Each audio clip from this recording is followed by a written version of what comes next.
Breaking news చూస్తున్నాం. Big breaking ఇది. America అధ్యక్ష ఎన్నికల నుంచి తప్పుకున్నారు జో బైడెన్. దేశ ప్రయోజనాల కోసమే తప్పుకున్నట్లుగా వెల్లడించారు బైడెన్. అయితే అధ్యక్షుడిగా పూర్తి కాలం కొనసాగుతానని బైడెన్ చెప్తున్నారు. ఇటు బైడెన్ అటు ట్రంప్ పోటీ పడుతున్నారు. అయితే బైడెన్ తప్పుకోవాలి, ఆయనకు వయసు అయిపోయిందంటూ అటు ట్రంప్ విమర్శలు చేస్తూనే ఉన్నారు. కొద్ది కాలంగా మనం చూస్తూనే ఉన్నాం. కొన్నిసార్లు ఫంబుల్ అవ్వడం, పొరబడ్డం కూడా మనం చూస్తూ ఉన్నాం బైడెన్. అయితే బైడెన్కి విమర్శలు ప్రతిపక్షం నుంచి కాకుండా స్వపక్షంలోనే కూడా తయారయ్యాయి. కొద్ది రోజులుగా బైడెన్ తప్పుకోవాలంటూ స్వపక్షంలో కూడా నిరసనలు వినిపించాయి. కానీ అలా తప్పుకున్న ప్రతిసారి, అలా విమర్శలు వచ్చిన ప్రతిసారి నేను ఉంటాను, మళ్ళీ పోటీ చేస్తాననే చెప్తున్నారు బైడెన్. ఇన్ని రోజులు అదే మాట చెప్పారు. కానీ ఒక్కసారిగా ఉన్నట్లుండిగా ఇప్పుడు అమెరికా అధ్యక్ష ఎన్నికల బరి నుంచి తప్పుకుంటున్నాను అంటూ ప్రకటించారు బైడెన్. అది దేశ ప్రయోజనాల కోసమే తప్పుకున్నట్లు వెల్లడించారు. అయితే అధ్యక్షుడిగా 4 సంవత్సరాల పూర్తికాలం ఏదైతే ఉంటుందో అది కొనసాగుతానని చెప్తున్నారు బైడెన్. ఇక మరి బైడెన్ తప్పుకుంటున్నారు కాబట్టి ఎవరు మరి నెక్స్ట్? ఇక మా అసోసియేట్ ఎడిటర్ సుకుమార్ మరింత సమాచారం అందిస్తారు. సుకుమార్, ఇది ఎక్స్పెక్ట్ చేసిందే అనుకోవచ్చా? పృథ్వీ, ముఖ్యంగా గత వారం రోజుల నుండి కనుక మనం గమనిస్తే, ఎప్పుడైతే republic party convention RNC successful అవడం, అదేవిధంగా మనకి డెమోక్రాట్స్ నడిపిన కన్వెన్షన్ ఫెయిల్యూర్ అవడం, ఇవన్నీ కనుక గమనిస్తే క్లియర్ గా ఒకటి అర్థమవుతుంది. ఏంటంటే అక్కడ ట్రంప్ కు వచ్చినంత సపోర్టు ఇక్కడ బైడెన్ కి రాలేదు అనేది చాలా క్లియర్ గా అనిపిస్తుంది. అదే కాకుండా చాలా వరకు తన పార్టీలో ఉన్న డెమోక్రాట్సే ఇంకా నువ్వు తప్పుకోవాలి అంటూ తనకి అగైనెస్ట్ గా స్లోగన్స్ ఇవ్వడం, ఇవన్నీ కూడా ఒక విధంగా బైడెన్ బాధ పెట్టినట్టుగానే మనం గమనించాలి. ఇప్పుడు సుదీర్ఘంగా రాసిన లేఖలో ఆయన చాలా క్లియర్ గా చెప్పారు. అంటే ఈ టర్మ్ ఏదైతే ఉందో ఈ టర్మ్ నేను చేస్తాను, కాకపోతే నేషన్ ఇంట్రెస్ట్ ఫస్ట్. కాబట్టి ఆ నేషన్ ఇంట్రెస్ట్ కి రాబోయే రోజుల్లో పార్టీ ఎవరిని ప్రెసిడెంట్ క్యాండిడేట్ గా అనౌన్స్ చేసినా కూడా నేను సపోర్ట్ చేస్తానని చెప్పి చాలా క్లియర్ గా చెప్పడం జరిగింది. అదేవిధంగా ఇప్పటి వరకు తనకి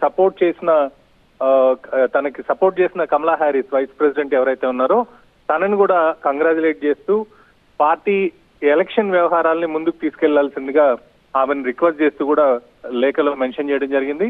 మీడియా విషయానికి వస్తే మాత్రం నేను ఒక వారం రోజుల తర్వాత మీడియాను అడ్రస్ చేస్తాను, అప్పటి వరకు ఎలాంటి మార్పులు ఏవి ఉండవు, అంటే ప్రెసిడెంట్ ప్రోగ్రామ్స్ లో కావచ్చు, ఎలక్షన్ క్యాంపెయిన్స్ లో కావచ్చు, ఎలాంటి మార్పులు ఉండవు. ఒక 1 వీక్ తర్వాత నేను మీడియా కాన్ఫరెన్స్ లో పార్టిసిపేట్ చేస్తానని చెప్పడం జరిగింది. సో ఓవరాల్ గా దీన్ని బట్టి చూస్తే బైడెన్ కి తన సొంత నిర్ణయం అని అనుకోవడం కన్నా కూడా పార్టీ నుండి ఏదైతే వ్యతిరేకత వచ్చిందో దానికే ఎక్కువ ఇంపార్టెన్స్ ఇచ్చినట్టుగా మనం ఇక్కడ గమనించాలి.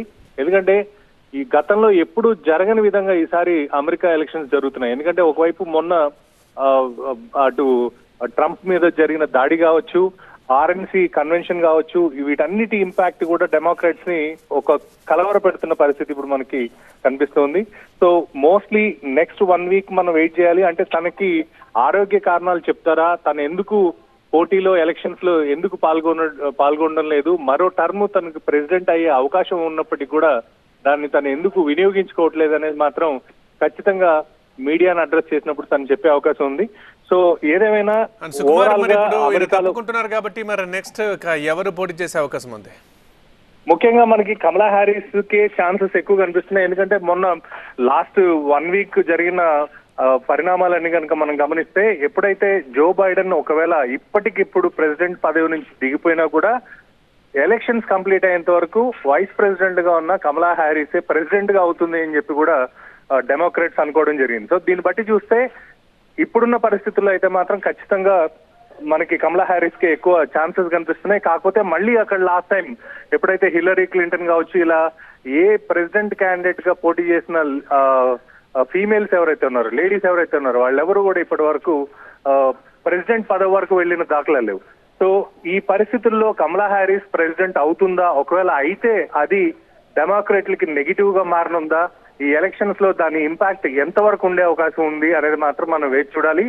ఒక విధంగా చెప్పాలంటే రిపబ్లికన్ నేషనల్ కన్వెన్షన్ ఏదైతే జరిగిందో అది జరిగిన తర్వాత రిపబ్లికన్స్ చాలా చాలా కాన్ఫిడెంట్ గా ఉన్నారు. అంటే ట్రంప్ పార్టీకి సంబంధించిన వాళ్ళందరూ చాలా కాన్ఫిడెంట్ గా ఉన్నారు. ఆల్రెడీ వైస్ ప్రెసిడెంట్ అనౌన్స్ చేశారు. సో ఇలా ప్రతి స్టెప్ ని వాళ్ళు చాలా జాగ్రత్త చేసుకుంటూ పోతున్న పరిస్థితి. కానీ డెమోక్రాట్స్ విషయానికి వస్తే మాత్రం ఇప్పటి వరకు వాళ్ళ వైస్ ప్రెసిడెంట్ క్యాండిడేట్ ఎవరు అని అంటే ఇప్పటి వరకు క్లారిటీ లేదు.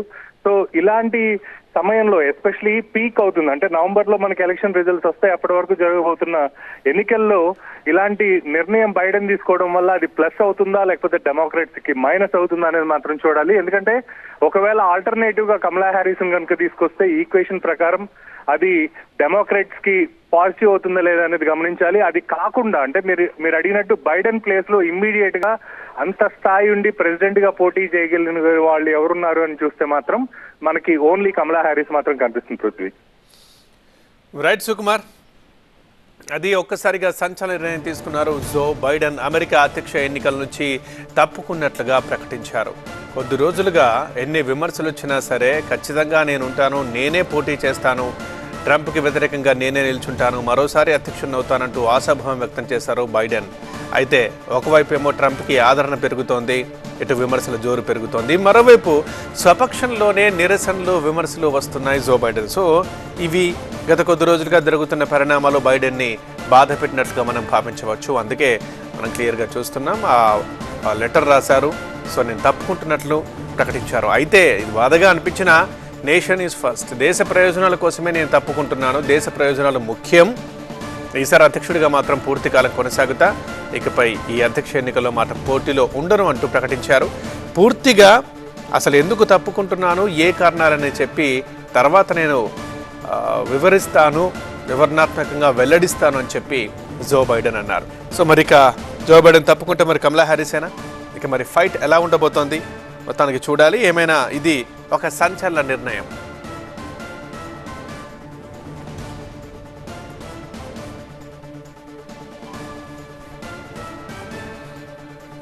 రైట్, ఎప్పుడైతే ట్రంప్కి బైడెన్కి మధ్య ఒక రకమైన పోరు మొదలైందో, ఫస్ట్ ఒక డిబేట్ జరిగినప్పుడు తడబడ్డం మనం చూసాం. ఆ తడబాటుని బైడెన్ ఒప్పుకున్నాడు కూడా. సో అప్పటి నుంచి ఎందుకో ఆదరణ తగ్గుతూ వస్తుంది బైడెన్కి. అటువైపు ఆల్రెడీ అధ్యక్షుడిగా చేసిన ట్రంప్కి ఆదరణ పెరుగుతూ వస్తుంది. బైడెన్కి గత మాజీ అధ్యక్షులు కూడా మద్దతు ఇవ్వకపోవడం మనం చూసాం.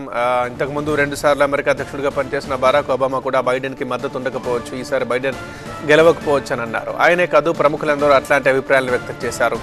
అదేవిధంగా ట్రంప్ ఆదరణ మరోవైపు పెరుగుతూనే ఉంది. చాలామంది ట్రంప్కు మద్దతుగా నిలుస్తున్నారు. కొద్ది రోజులుగా చూసాం ట్రంప్పై జరిగిన దాడి, దాంతో మద్దతు ఇంకా పెరిగింది. ఇక ఇటు సరే ప్రత్యర్థుల నుంచి ఎన్ని విమర్శలు వచ్చినా ఎవరైనా తట్టుకుంటారు, కానీ స్వపక్షంలోనే ఏమైనా నిరసనలు విమర్శలు వస్తే కొంచెం బాధగా ఉంటుంది. సో బైడెన్కి కొద్ది రోజులుగా అదే ఎదురవుతుంది.